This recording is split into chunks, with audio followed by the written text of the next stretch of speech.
이번 주 YTN 시민데스크 잘한 뉴스 못한 뉴스에서는 최대 규모 재개발 사업을 두고 건설사의 비리를 파헤친 단독 보도와 영화 기생충을 무분별하게 패러디하고 있는 정치권 모습에 대해 얘기 나눠봅니다. 내가 본 DMB, 코로나19로 유럽 전역에 퍼지고 있는 동양인 혐오 상황을 더단 더 큰 코리아에 대해 살펴봅니다. 미디어를 이해하고 비판하는 능력이 왜 필요한지 뉴스 아는 만큼 보인다에서 알아봅니다. 전격 인터뷰 취재 후에서는 평일 낮 시간에 책임지고 있는 뉴스앤 이슈의 박광렬 앵커를 만나 앵커 리포트 제작기를 들어봅니다. 여러분 안녕하십니까? 시민데스크 이종원입니다. 언론 시민단체들이 21대 국회의원 선거를 앞두고 보도의 공정성을 감시하기 위해서 2020 총선 미디어 감시연대를 발족했습니다. 특히 이번 감시연대는 기성 언론은 물론 유튜브나 팟캐스트 등의 허위 조작 정보를 적극적으로 감시하기로 했는데요. YTN도 공정한 선거 보도에 앞장서겠습니다. 이번 주 시민데스크 잘한 뉴스 못한 뉴스로 시작합니다.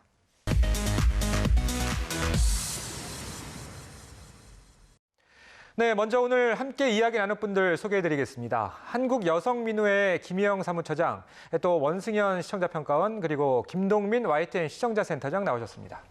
안녕하십니까? 안녕하세요. 자, 지난주에도 역시 코로나19 관련된 소식이 비중 있게 다뤄졌고, 저희 YTN에서도 거의 특보 수준으로 방송을 이어가고 있거든요. 지난 한 주 우리 처장님 오늘 첫 출연이신데, 네. 지난 한 주 YTN 보도 어떻게 보셨습니까? 저 우선은 이렇게 시민데스크에 참여하게 돼서 굉장히 감사드리고요. 예, 또 이전보다 훨씬 또 열심히 뉴스를 보게 되더라고요. 그래서 아무래도 지난주에 역시 이제 코로나19에 대한 보도가 YTN 뉴스를 통해서도 계속해서 보도가 됐는데요.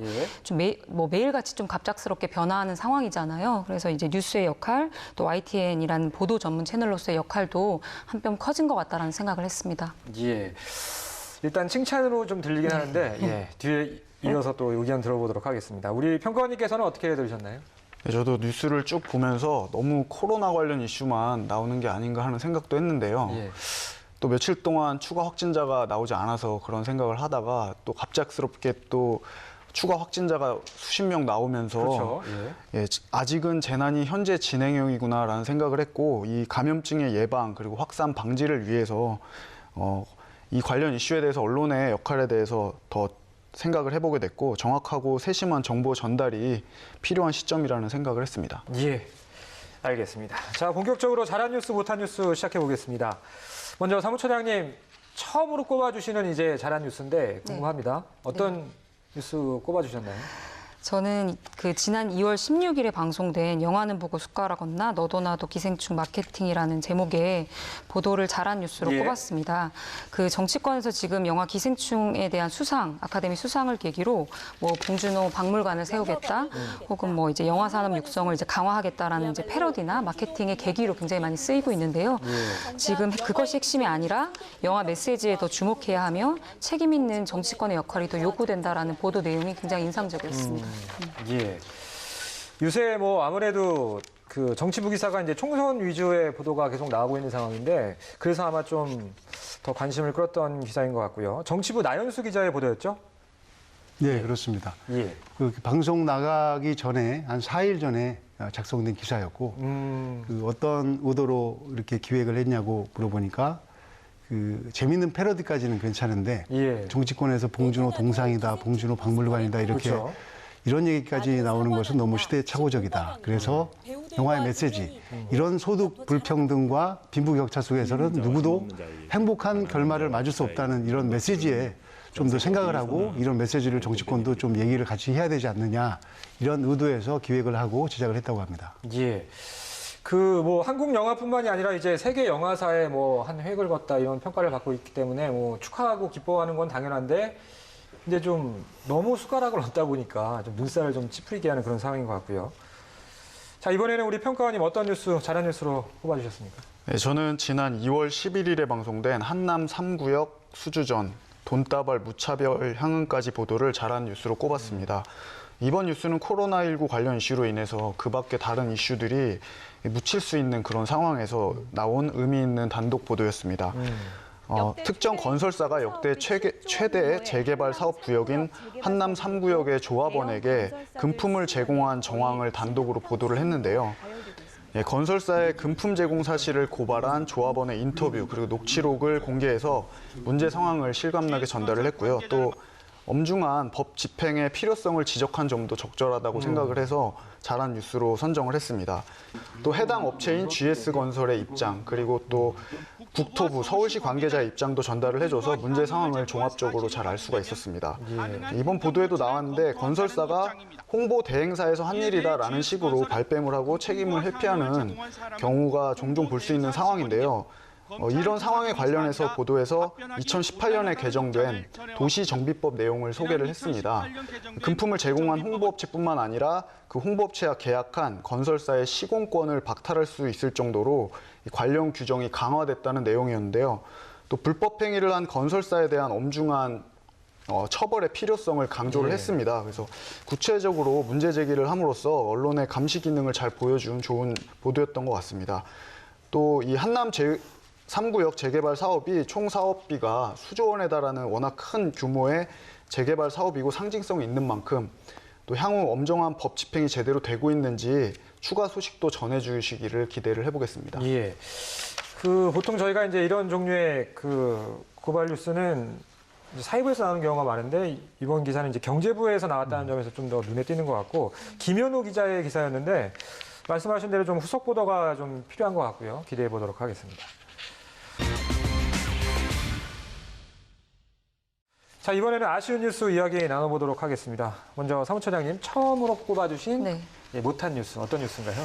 저는 지난 2월 9일이죠. 2월 9일에 방송된 교회 장로가 4년간 성추행, 당사자 혐의 부인이라는 제목의 보도를 좀 아쉬운 뉴스로 뽑았습니다. 그 내용이 이제 교회 내 남성 장로가 신도를 대상으로 한 성추행 사건에 대한 보도 내용이었는데요. 이제 피해 내용이 조금 다소 불필요하게 좀 상세하게 묘사됐던 것 같습니다. 아마 인터뷰를 이제 하시는 과정에서 딱 추출한 내용이 굉장히 좀 자극적이고 너무나 이제 지나치게 구체적인 느낌을 받았는데요. 그리고 이제 뭐 교회 등 장소 안 가리고 성추행 이런 자막 같은 것도 사실 다소 본질이 아닌 좀 불필요한 내용이 언급되었다고 느꼈고요. 한국기자협회 이제 성폭력 사건 보도 권고 사항에 따르면 그 언론이 그 성범죄를 보도할 때 가해자 중심의 관념에 입각한 불필요한 성적인 상상을 유도하는 표현을 사용하지 않는다는 내용이 있습니다. 그런 측면에서 좀 다소 불필요하고 조금 다소 구체적이지 않았나 피해 내용이 그렇게 봤고요. 그리고 이제 보도 과정에서 가해자와 다자대면 당시 녹취를 이제 공개를 했는데 가해자가 가해 이유나 변명이 이제 그대로 전화 과정에서 이제 노출이 됐어요. 그래서 왜 가해했는지 가해자는 당연히 그 얘기를 할 수밖에 없죠. 자신의 억울함을 이제 그대로 옮겨 실는 것이 오히려 이제 가해자에게 간접적으로 마이크를 주는 형태가 이제 뭐 영향을 미칠 수 있다고 생각을 했는데요. 보통 이제 다른 범죄에 대해서는 가해자의 말에 대해서까지 이제 계속해서 보도하지 않는데 유독 이제 성폭력이나 성추행 사건의 경우에는 이제 마이크를 가해자에게 간접적으로 준 보도가 이어지는 행태가 있습니다. 그리고 이제 더불어 가해자뿐만 아니라 이제 가해자를 옹호하는 신도들의 이야기가 드러났는데요. 성폭력에 대한 통념을 또 일정 부분 재생산시키는 역할을 할 수 있다는 거를 이제 짚고 싶었고요. 그래서 이제 교회 내에서 그 남성 장로에 의한 성추행이라는 하나의 사건이 굉장히 좀 일탈적이고 특수한 사건이 아니라 그 교회라는 어떤 공동체의 특징이 있잖아요. 그리고 이제 한국 사회의 어떤 문화적인 토대, 그리고 4년이 지나서야 이제 피해자가 얘기할 수밖에 없었던 분위기, 뭐 이런 사건이 일어나도 사실은 이런 사건을 우리가 굉장히 일상적으로 자주 접하잖아요. 제대로 해결되지 않는지에 대한 조금 더 다각적인 원인 분석과 해결 방안이 제시되면 좋았을 거라고 생각했고요. 어떤 면에서 성추행이나 성폭력 사건은 보도 자체가 악영향을 미칠 수가 있습니다. 무조건 보도한다고 해서 긍정적인 영향을 미치는 것이 아니기 때문에 그래서 뉴스라는 것이 이제 뭐 가치나 의미가 결국은 어떤 사회 문제를 발굴하고 함께 해결해 나가는 굉장히 주요한 매개체잖아요. 그런 측면에서 성폭력, 성추행 사건이 의미 있게 보도되기 위해서는 그러니까 단순한 소비나 자극적인 방식의 보도가 이루어지는 것이 성폭력, 성추행 사건에 많기 때문에 우리가 이제 결국은 성추행, 성폭력을 줄여나가기 위한 목표로 뉴스를 하는 것이라면 이 부분에 대한 보완이 필요하다고 봤습니다. 결국엔 이런 종류의 보도가 필요한 이유는 비슷한 사건이 또 일어나지 말기 위해서 저희가 이제 취재 보도를 하는 건데 뭐 이런 지적들 지금 말씀해 주신 지적들이 뭐 과거에도 이제 여러 차례 제기됐던 그런 부분인 것 같긴 한데 불필요한 정보는 넘치고 궁금증은 더 많아지는 그런 뉴스라는 평가하셨는데 사회부 신준명 기자였는데 좀 아픈 지적이긴 합니다만 어떻게 해명했습니까? 회사로 12월에 제보가 왔고 예. 과정에서 이제 취재가 결정이 되고 취재 기자도 이 자극적인 묘사가 있었다는 부분에 대해서 공감을 했고 예. 하지만 조금 더 그런 부분에 대해서 좀 설명이 필요했다라고 또 그런 판단도 있었기 때문에 그렇게 기사를 썼다고 얘기를 했습니다. 그리고 예. 이 사건 현재 인천지검 소장이 접수됐고 인천 중부경찰서에서 수사를 하고 있고요. 경찰 조사에 따라서 결과가 나올 것으로 보이고 좀 특이한 것은 이 지역이 섬인데요. 섬이면 지역사회 유대감이나 연대감이 끈끈합니다. 이게 장점이 될 수도 있지만 단점으로 될 수도 있고 그 피해자라고 하는 제보자는 이사 온 지 얼마 안 됐고 이런 부분에 대해서 그런 설명을 조금 더 기자가 해보고 싶었다. 그렇게 해야지 좀 더 그 어떤 억울함이나 이런 게 밝혀질 수 있는 그런 부분이 있기 때문에 그렇게 보여집니다. 예. 자, 지금 뭐 경찰 수사가 진행 중인 거니까 그 후속 보도 지켜보도록 하겠습니다. 자, 이번에는 우리 평가원님께서 꼽아주신 아쉬운 뉴스 들어보죠. 네, 저는 지난 2월 12일에 방송된 마스크 밤새 만들어도 중간상만 폭리 보도를 아쉬운 뉴스로 꼽았습니다. 이 신종 코로나 바이러스로 마스크 제조업체들이 밤낮으로 마스크를 제조하는 상황을 구체적으로 보여준 보도였는데요. 하루 12시간씩 일하고 있음에도 몰려드는 주문량과 정해놓은 생산량을 감당하지 못하는 마스크 제조업체의 사정을 실감나게 전달한 점은 좋았던 것 같습니다. 하지만 좀 아쉬운 점이 있었는데요. 이 보도에서 얘기한 이 중국 측 중간 상인들이 사재기를 주요한 문제로 제기를 했는데요. 이 중국 측 중간상들이 마스크를 대량으로 사들여 놓고 폭리를 취하고 있는데 단속되는 것은 빙산의 일각이다 이렇게 기자가 설명을 했습니다. 근데 이 부분에 대한 설명이 좀 부족했는데요.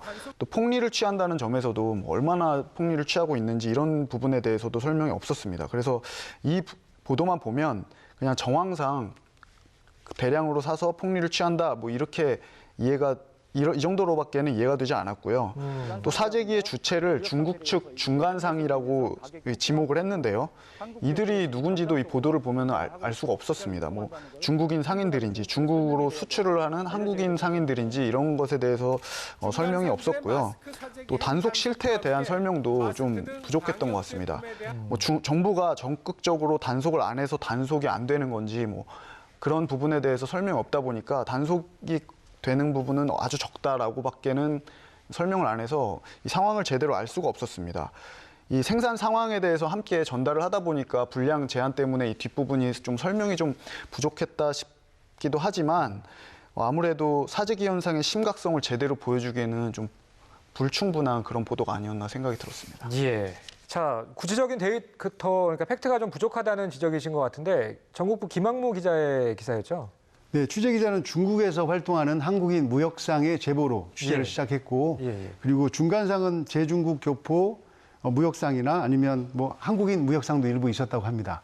근데 사재기의 방법에 대해서 좀 자세하게 다루지 않은 것은 아마도 그 수요가 많은데 공급이 적으면 무조건 가격이 올라가니까 그 타이밍을 이용해서 파는 거니까 조금 더 거기에 대해서 디테일한 취재는 조금 더 없었던 것 같고요. 다음부터는 그런 그 디테일한 부분까지 어떤 좀 일반 시청자가 보면 좀 궁금증을 저렇게 사재기를 해서 저렇게 폭리를 취하는구나 하는 걸 좀 이해가 될 수 있도록 했으면 좋겠다는 생각을 해보고요. 이 부분에 대해서 그러니까 지금 말씀하신 어떻게 사재기를 하고 그다음에 그런 것들을 없애기 위해서 어떻게 해야 되는지 이런 부분에 대해서 조금 더 깊은 취재를 좀 더 후속 취재를 좀 했으면 좋겠다는 생각을 했습니다. 예. 자, 지금 뭐 코로나19 상황으로 인해서 전국적으로 좀 뭐 비상이 걸려 있는 상황인데 사실 속보 자체가 넘쳐나기 때문에 저희가 차별화할 수 있는 컨텐츠라는 게 이렇게 많지는 않거든요. 그런데 이런 아이템들이 결국엔 이제 보도의 차별성을 좌우할 수 있을 텐데 그런 면에서 좀 꼼꼼한 취재가 필요할 것 같습니다. 네, 지금까지 잘한 뉴스, 못한 뉴스 세 분과 함께 이야기 나눠봤습니다. 고맙습니다.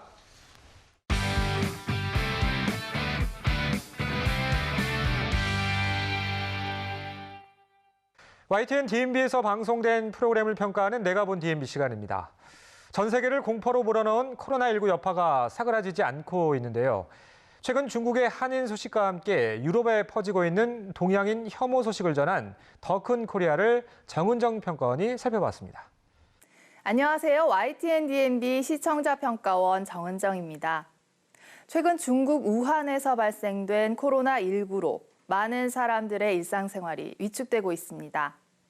마스크와 손소독제의 품귀 현상은 물론 영화관이나 백화점, 마트를 비롯해 사람이 많이 모이는 곳들도 한산해졌다고 하는데요. 빠른 시일 내에 이 상황이 종식되었으면 합니다.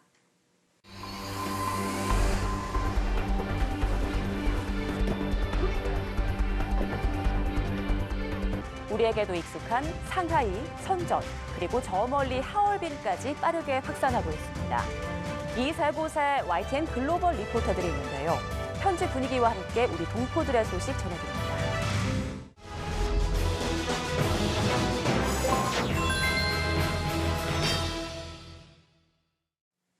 우리나라에서도 1월 20일 첫 확진자가 나온 이후 한 달 넘는 시간이 지났습니다.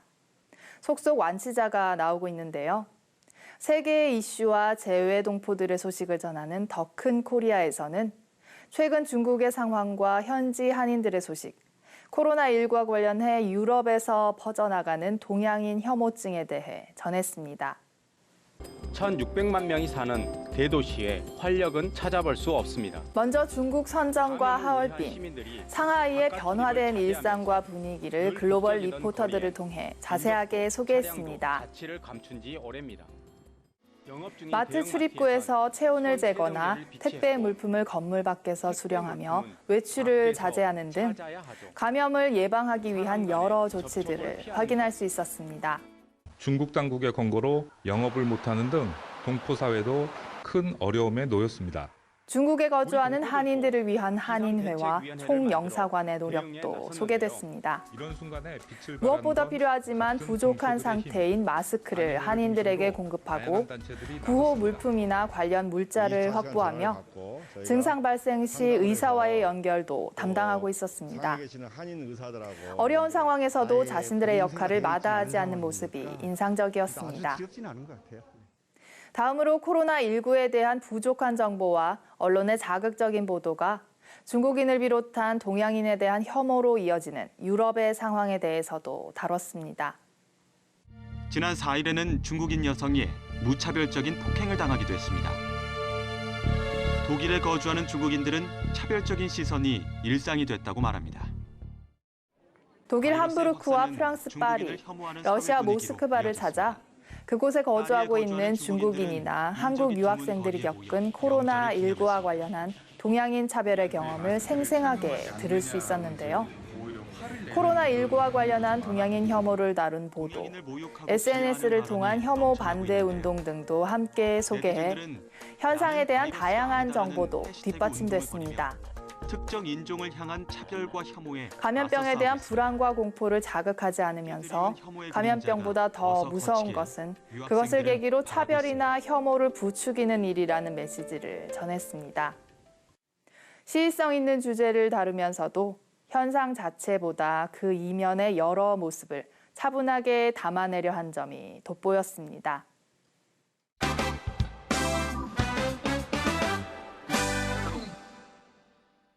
TV, 인터넷, 모바일 등 매체가 다양해지면서 그 속에 담긴 정보의 양도 엄청난데요. 그렇다 보니 이용자들이 미디어 정보를 제대로 읽고 쓸 줄 아는 능력이 더욱 필요해졌습니다. 뉴스 아는 만큼 보인다에서 미디어 리터러시가 왜 필요한지 살펴봤습니다. 시청자 여러분, 미디어 리터러시라는 말 들어보셨나요? 리터러시, 쉽게 와닿지 않는 표현인데요. 리터러시는 우리말로 풀이하면 읽고 쓸 수 있는 능력을 말하는데요. 그렇다면 미디어 리터러시라면? 네, 맞습니다. 미디어를 읽고 쓸 수 있는 능력이겠죠. 그런데 미디어를 읽는다는 것 말처럼 쉬운 일이 아닌데요. 정확한 미디어의 내용과 의미를 파악해야 하니까요.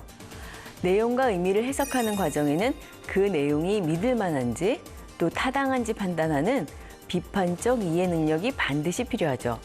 요즘처럼 허위 조작 정보가 많은 시기에 비판적 이해를 통한 미디어 읽기는 세상을 제대로 바라보기 위해선 없어서는 안 될 능력인데요. 그렇다면 미디어에 내 의견을 잘 표현하기 위해선 어떤 능력이 필요할까요? 내가 무슨 말을 하고 싶은지를 먼저 생각해야겠죠. 그다음 전달할 미디어를 선택해서 그 매체의 특성에 맞게 컨텐츠를 만들 수 있어야 하고 그것을 공유할 수 있어야 합니다.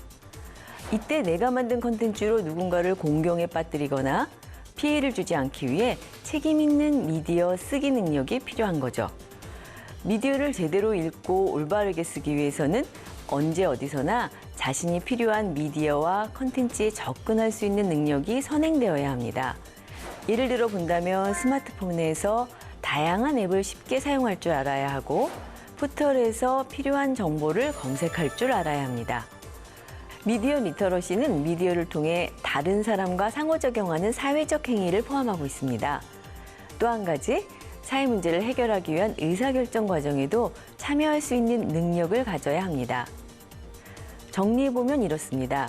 미디어 리터러시는 다양한 미디어를 통해 필요한 컨텐츠에 접근해야 하고 미디어에 대한 이해를 바탕으로 미디어 컨텐츠를 비판적으로 이해하며 자기 생각을 표현하기 위해 미디어 콘텐츠를 창의적으로 생산하되 그 콘텐츠의 영향력에 대한 책임을 지고 미디어를 활용하여 사회적 소통에 참여할 수 있는 능력을 말합니다. 미디어 리터러시 왜 생겨났고 왜 필요한지 이제 잘 아시겠죠?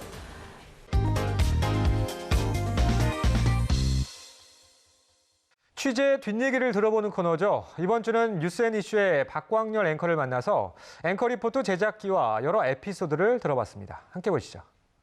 안녕하세요. 시사 유튜버 한지입니다. YTN 뉴스를 보다 보면 또 하나의 재미가 있는데요. 바로 이슈를 알기 쉽게 분석, 정리해주는 앵커 리포트입니다. 이번 주는 뉴스앤이슈의 박광렬 앵커를 만나 앵커 리포트 어떻게 제작하고 있는지 함께 들어보겠습니다. 오늘의 전격 인터뷰 취재의 주인공 박광렬 앵커를 소개합니다. 네, 안녕하세요. 여러분의 점심시간을 책임지는 뉴스앤이슈 앵커 박광렬입니다.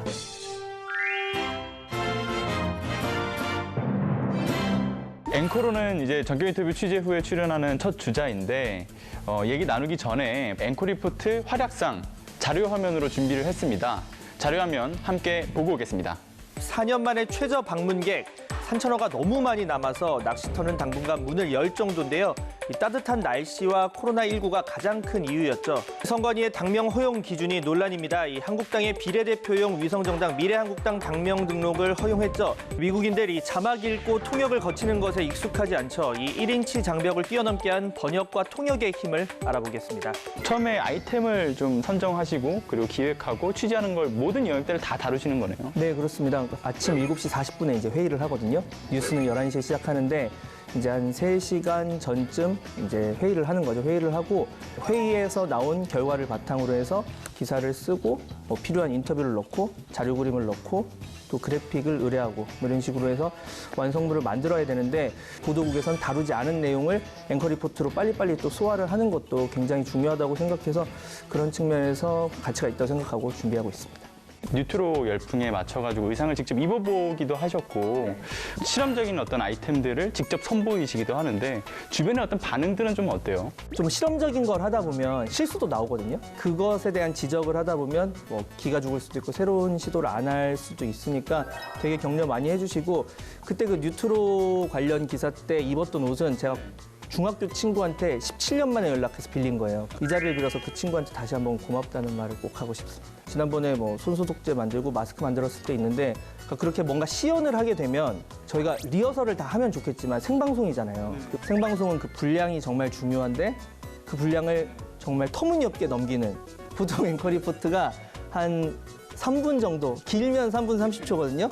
8분을 해서 5분 때부터 저도 정말 큰일 났다라는 생각이 들었어요. 어떤 시연을 하는 앵커 리포트였기 때문에 틀리면 안 돼. 손이 막 벌벌 떨리더라고요. 이거 너무 시간을 내가 많이 썼다는 게 스스로 인지가 되니까 그랬는데 그런 부분이 사실 리허설이 있으면 더 좋긴 하겠지만 또 생방송의 묘미 아니겠습니까? 라고 저만 그렇게 생각을 하는 것 같아요. 그래서 좀 대처는 어떻게 하시는 편이세요? 그냥 순발력인 것 같아요. 그거는 눈치. 가끔 녹취가 제때 안 나온다거나 그 원고가 제때 넘어가지 않는다거나 이럴 때 이제 눈치 있게 슬쩍 실수가 아닌 것처럼 넘어가는 기술이 앵커 리포트의 아마 백미가 아닐까.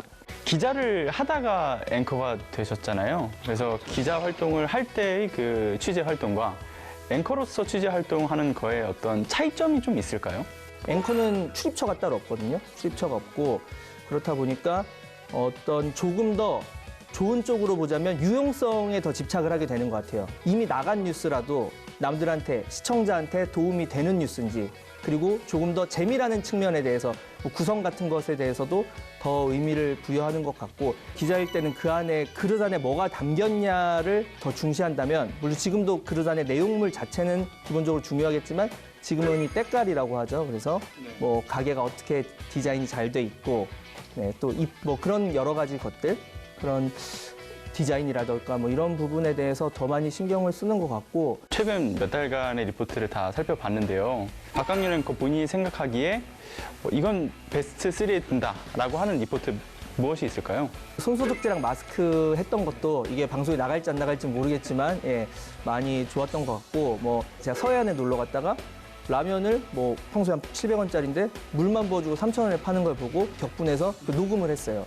그 녹음한 걸 바탕으로 앵커 리포트를 만들었거든요. 직접 현장에서 제가 어쨌든 조금이라도 제 얘기를 담았기 때문에 좋았다고 생각을 했고, 또 하나는 농촌에서 농사를 외국인 노동자분들이 하는 경우가 많은데, 그런 분들이 이제 폭행을 당하는 영상 이런 게 YTN 제보로 들어왔어요. 제보로 들어왔는데 대체 누가 어떤 이유로 폭행을 당한 거고 어떤 문제가 있었는지 이런 거에 대해서 썼던 앵커 리포트도 굉장히 기억에 남는 것 같아요.